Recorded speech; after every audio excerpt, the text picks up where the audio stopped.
इस सरकार का बजट लगातार आ रहा है।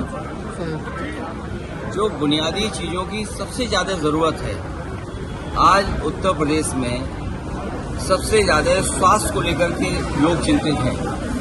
अगर कोई बीमार हो जा रहा है तो सही समय पर सही दवाई का और इलाज का इंतजाम सरकार नहीं करा पा रही है, और कैंसर जैसी गंभीर बीमारी का भी इलाज के लिए लोगों को न जाने कहां जाना पड़ता है। समाजवादी सरकार में ये जो कैंसर इंस्टीट्यूट बना था, ये रिसर्च कैंसर इंस्टीट्यूट इसलिए बनाया गया था जिससे यहाँ पर गरीबों का फ्री इलाज हो सके और कैंसर बीमारी के बारे में जानकारी मिलती रहे और वो फैले नहीं, या कैंसर की रोकथाम को लेकर के क्या डॉक्टर समय समय पर लोगों को जागरूक करेंगे, इसलिए रिसर्च कैंसर इंस्टीट्यूट ये बनाया गया था। जब वहाँ गए हम लोग, जो समाजवादी सरकार ने जहाँ तक काम छोड़ा था, जिस रूट में काम बढ़ना चाहिए था नहीं बढ़ा, और सबसे पहले मरीज मुझे जो मिला है वो मिला गोरखपुर का, एक बच्ची जिसके ट्यूमर है सर में। सोचिए मुख्यमंत्री जी के क्षेत्र में जहाँ एम्स है, मेडिकल कॉलेज है, लेकिन उनका इलाज वहाँ नहीं हो पा रहा है। उन्हें भी इलाज के लिए उस परिवार को लखनऊ आना पड़ रहा है, वो भी समाजवादी सरकार के बने हुए चढ़ा हो जाएगा। और ये चक गजरिया में जितना भी विकास हुआ है, अमूल का प्लांट लगना, बगल में सरकार का एक और प्लांट लगना मिल्क का, तो कम से कम मिल्क का प्रोक्योरमेंट तो हो जनता से, किसान से। SCL का प्राइवेट इन्वेस्टमेंट आया जहां हम लोग खड़े हुए हैं। ये समाजवादी सरकार में सरकार का मॉल था, सरकार आते ही भारतीय जनता पार्टी ने इसको बेच दिया। तो कम से कम हम लोगों पे दिखाने को तो चीजें हैं जो समाजवादियों ने काम किया है। आगे देख लो, पीछे देख लो, हर तरफ बिल्डिंग देखने को मिलती है। ये भारतीय जनता पार्टी के लोग कोई चीज बना नहीं सकते हैं, ये केवल बिगाड़ सकते हैं। हाथ में कोई चीज दे दो, सब बिगड़ सकती है। मिस मैनेजमेंट की अगर कोई सबसे बड़ी स्टोरी बनेगी, मुझे याद है 2013 में उस समय जो कुंभ हुआ था, हार्वर्ड यूनिवर्सिटी के डिपार्टमेंट ने स्टडी कर करके जो रिपोर्ट तैयार की थी, वो रिपोर्ट आज भी डॉक्यूमेंटेड है।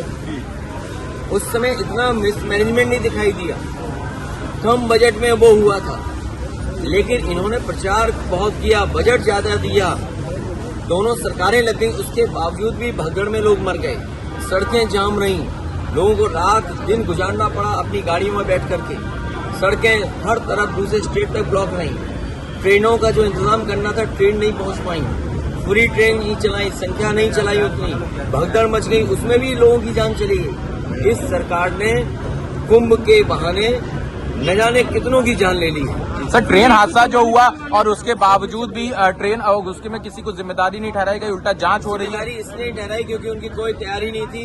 अगर सरकार ने तैयारी की होती, डबल इंजन सरकार, अपने आप को डबल इंजन बोलते हैं, ये डबल इंजन नहीं है, डबल ब्लंडर वाली सरकार है। सर, 144 साल की जो अफवाह फैलाई गई, क्या मानते हैं कि उसके ऊपर भी कार्रवाई होनी चाहिए, इसलिए झूठ? देखिए, भारतीय जनता पार्टी के लोग मनमानी करते हैं। भारतीय जनता पार्टी के लोग बहुत साइंटिस्ट हैं और उनका जो कुछ भी कथन है वो रिसर्च बेस्ड है। तो मुझे लगता है कि जो 144 साल का जो उन्होंने संख्या बताई है कि महाकुंभ 144 साल बाद हो रहा है, तो कोई न कोई उनकी रिसर्च, साइंटिफिक अप्रोच, या किसी न किसी जो एस्ट्रोनॉमी को जानते हैं उनसे राय मशवरा लेकर के ही किया होगा। इसमें कुछ न कुछ तो सच्चाई होगी, इसीलिए सरकार 144 साल मना रही। लेकिन एक चीज याद रखिए, भारतीय जनता पार्टी के लोग, चाहे वो कोई कल्चरल फंक्शन हो, कोई स्पोर्ट्स का फंक्शन हो, कोई ट्रेडिशनल फंक्शन हो, कोई रिलीजियस फंक्शन हो, उसको राजनीति में मिला देते हैं, राजनीतिकरण कर देते हैं। और कुंभ के आयोजन को इस तरीके से इवेंट बनाया कि पहले कभी कुंभ ही नहीं होता था। ये कुंभ अगर किसी ने शुरू किया तो भारतीय जनता पार्टी ने शुरू किया। सर, देखिए, उनके बारे में हम कुछ नहीं कहना चाहते हैं। कुंभ की तस्वीरें, कुंभ का आने जाने में लोग देखा था, या हम लोग यहाँ जितने खड़े गए इकट्ठे नहीं है सब हिंदू, उनकी चर्चा मत सर। फॉरेन पॉलिसी, क्योंकि आज जरूरी है कि लोगों का इलाज सही समय पर मिले,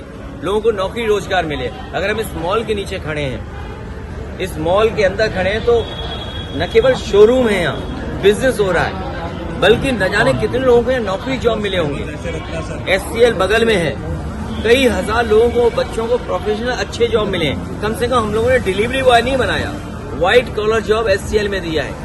कैंसर इंस्टीट्यूट बनी है तो जॉब पा रहे हैं लोग। ये सामने आपको बिल्डिंग दिखा रही, जॉब पा रहे हैं वहाँ पर। आपका इकाना स्टेडियम है, कम से कम आप वर्ल्ड मैप में तो दिखाई दे रहे हैं इकाना स्टेडियम के नाम पर। इन्होंने बस स्टेडियम का नाम बदल दिया, कैंसर इंस्टीट्यूट का नाम बदल दिया, यही इनका सबसे बड़ा काम। सर फॉरेन पॉलिसीज की आप बात करते हैं, अमेरिका से जो तीसरा इमिग्रेंट्स का जो जहाज है उसको उसी तरह से भेजा गया, उसमें कोई बदलाव नहीं हुआ जिस तरह से भेजा गया इनह्यूमन तरीके से। देखिए, अमेरिका बहुत ताकतवर देश है, व्यापारिक दृष्टि से भी और अन्य तरीके से भी। ये सरकार की कमजोरी दिखाई दे रही है कि जब देश के प्रधानमंत्री गए उसके बावजूद भी अमेरिका उन लोगों को हथकड़ी और बेड़ियां बांध करके भेज रहा है। इससे ज्यादा हमारे देश का अपमान और क्या हो सकता है कि हमारे नागरिक बेड़ियों में, हथकड़ियों में आ रहे हों। और उससे भी बड़ी बात यह है कि जो लोग ये सपना दिखा रहे हैं कि हमारा विकसित भारत है, हमारी $5 ट्रिलियन की इकोनॉमी है, हम विश्व गुरु हैं, तो सोचो नौकरी के लिए लोगों को अपने खेत बेच के जाना पड़ रहा है, जमीनें बेच करके जाना पड़ रहा है, घर परिवार से उधार लेकर जाना पड़ रहा है। कि यही विश्व गुरु का सपना था कि लोग उधार लेकर के जाएं, पकड़े जाएं, तो वो फौज वहां की बेड़ियों में, हथकड़ियों में आपको वापस भेज दे। दिल्ली के मुख्यमंत्री का चेहरा अब तक नहीं क्लियर हो पाया है।